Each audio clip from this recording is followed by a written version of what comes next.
Need a faster way to launch apps, search your computer, and perform quick tasks on Windows?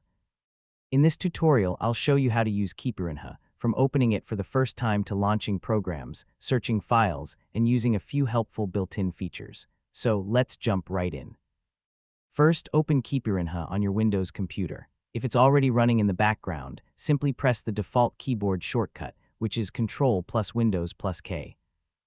A small search window will appear in the center of your screen, ready for your input. Now start typing the name of any application you want to open.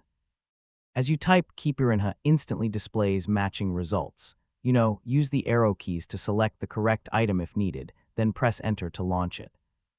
You can also search for files and folders that Keypirinha has indexed. Simply type part of the file or folder name, and matching results will appear.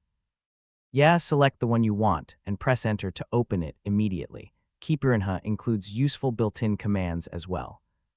Depending on your installed packages, you can perform calculations, convert units, search the web, open bookmarks, or execute other quick actions directly from the launcher. Just type your query and choose the appropriate result. If you're unsure what features are available, type a question mark or begin typing a command to explore the available actions. You can also open the Keypirinha configuration file whenever you want to customize shortcuts, packages, or other settings. And that's how you use Keypirinha to quickly launch applications, search files, and perform everyday tasks more efficiently. After using it for a little while, you'll likely find yourself reaching for it instead of the traditional Start menu. Thanks for watching, and I'll see you in the next tutorial.